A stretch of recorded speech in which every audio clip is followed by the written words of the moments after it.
Next generation of Formula E cars could cover limits of tech. Subscribe to Electric Vehicle News Bitesize podcast for free. Formula E will launch its next generation car in the new season, and Envision Racing Team principal Sylvain Philippe believes it can help hide the frontiers of electric technology.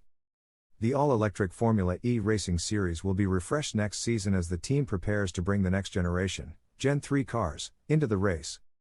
They will be lighter, smaller and more powerful than their outgoing cousins, which they have been using since the 2018 to 2019 season. Developments in electrical engineering have opened up some fascinating prospects for the next generation of Formula E cars, one of which, as one team principal put it, is the ability to hide the limitations of such engineering. Envision Racing Team principal Sylvain Philippe spoke exclusively ahead of the team's flight to New York for the first of 3 doubleheader races to end the season, arguing that the next generation of Formula E is the next step in improving what electric vehicles will do. Gen 3 is all about performance. Gen 1 was all about proof of concept. We needed to be able to say we could go electric racing, he said at the team's Silverstone base.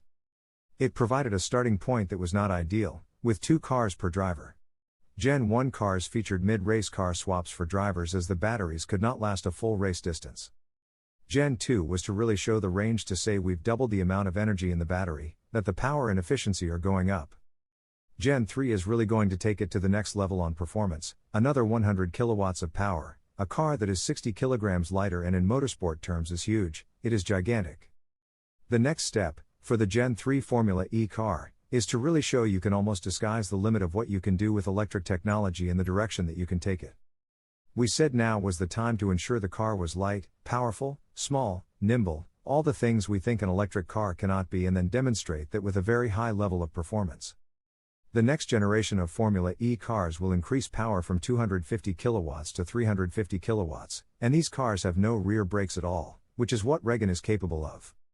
The second big story of the third generation is the Regan, and the increase in power from 250 kilowatts to 600 kilowatts front and rear is absolutely massive, about 6 times as much as the road car, explains Philippe.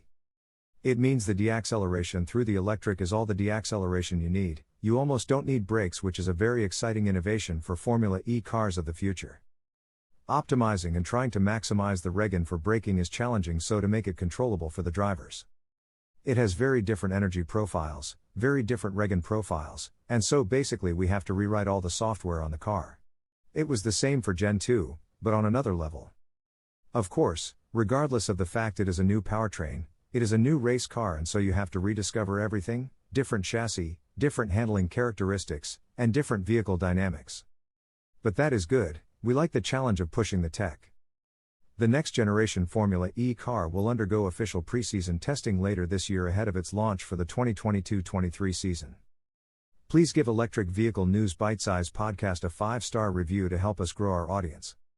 Subscribe to the Electric Vehicle News Bitesize podcast for free on Apple Podcasts, Google Podcasts, Overcast, Deezer, Breaker, Castbox, Pocket Casts, Radio Public, Stitcher, Amazon Music, Audible, Ghana, Samsung Podcasts, Google News, and the Electric Vehicle News Bitesize Alexa skill. For more articles and episodes, search "New Batteries will make you an electric vehicle believer." Subscribe to Electric Vehicle News Bitesize podcast for free.